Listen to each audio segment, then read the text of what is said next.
Well, we have manufacturers claiming that it's more aero, it's more compliant, and it's more lightweight every single model that comes out.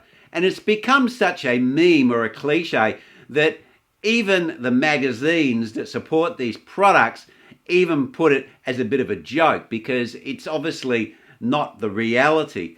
Now, this is where I've come in, and I know there's a few people who say, hey, Wayno, you're wrong about that. I sell these products and they're definitely better. Disc brakes are better, tubeless wheels are better, and all of these products that are coming out with these new type of wheels and wider wheels and fatter tires and all this stuff is all better. Well, I just want to have a closer look at it because I do feel that, yes, there is some theme of truth in them, but there's a lot which is a bit short of what they're actually claiming.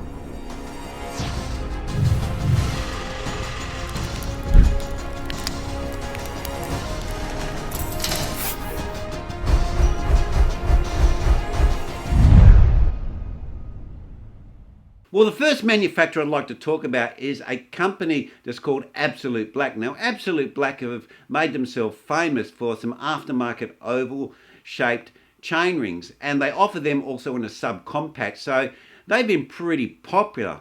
Well, now what Absolute Black have done, they've moved into making some oversized jockey wheels like the Ceramic Speed does. And if you haven't seen it, go and check out the Hambini Peak Talk question and answer. I think it's part 2 or episode 2, and they talk about these oversized jockey wheels. And the reality is that the way they've designed it with the big hole in the center, there's just no way that this is going to give the efficiency of you would have using a smaller bearing. And the other thing as well, what people don't realize is even if all those jockey wheels were really efficient, they were more efficient than the normal Shimano, SRAM, Campagnolo setup, then it's on the return side of the chain. It's not on the load side of the chain. So what's actually happening there, as the chain comes off the front chain rings, it goes back and it goes through these jockey wheels and then onto the rear cassette. Now, the only reason we have these jockey wheels is because as we change from one gear to the other gear, the chain length has to adjust. And to take up that slack, we have a spring there and we have jockey wheels which take up that movement as you change your gear at the back on the cassette. And you can actually see that if you change it, you can see the cassette moves back or it moves forward. And these jockey wheels take up that slack of chain that comes from moving the chain from one cog to another cog.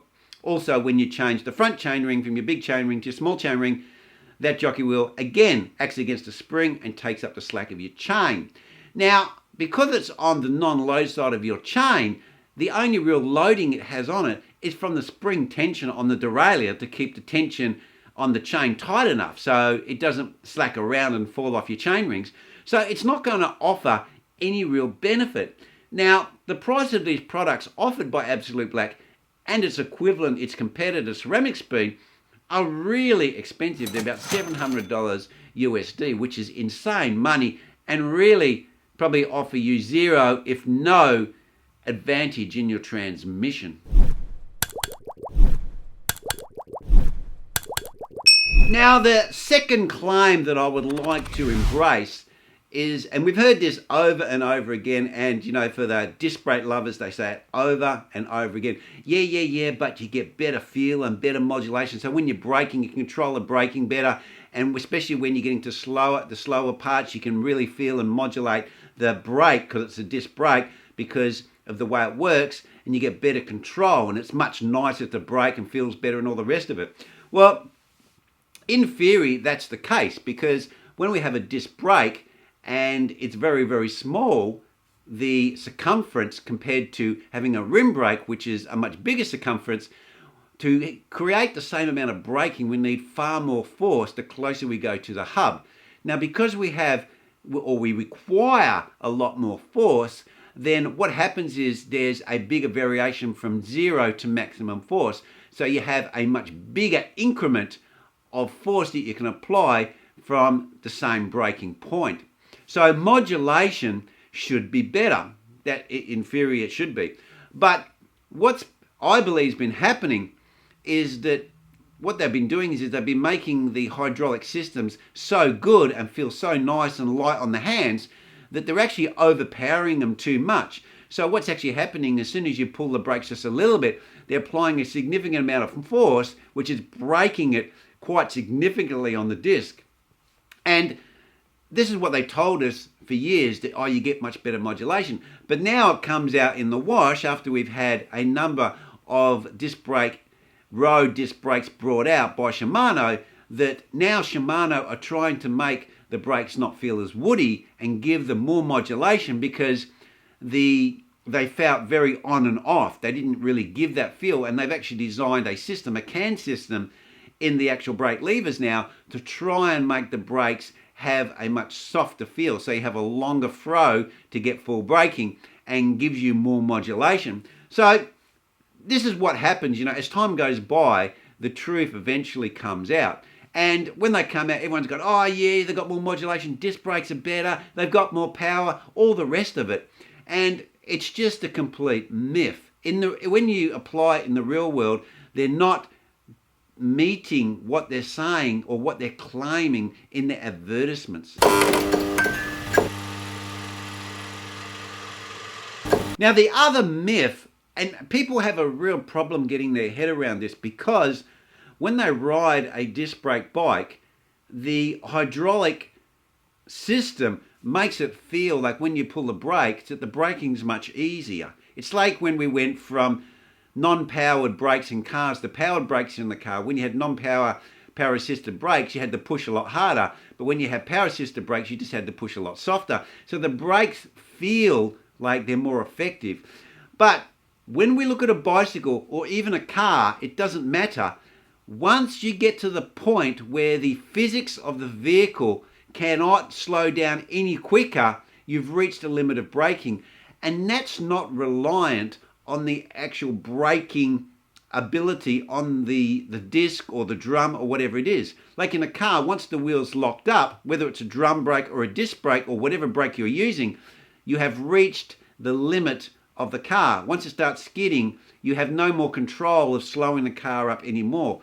And with a bicycle, it's a little bit different, because when you get to the point that the rear wheel lifts off the ground, you have reached the limit braking of the bicycle. Now people go, oh yeah, but rim brakes, on carbon rims and in the wet, they're crap.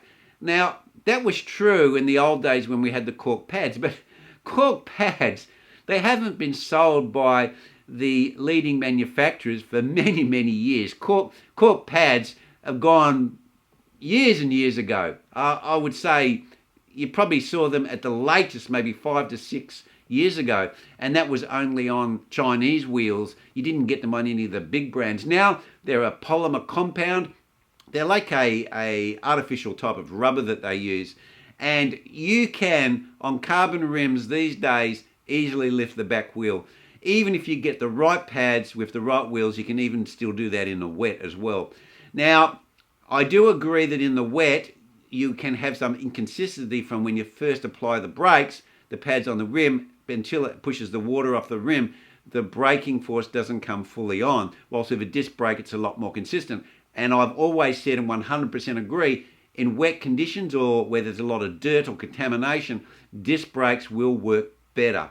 But if you're talking about a race bike and you'd ride it in the dry conditions, disc brakes offer zero advantage when it comes to braking. And that's with aluminium rims, with carbon rims, whatever you want.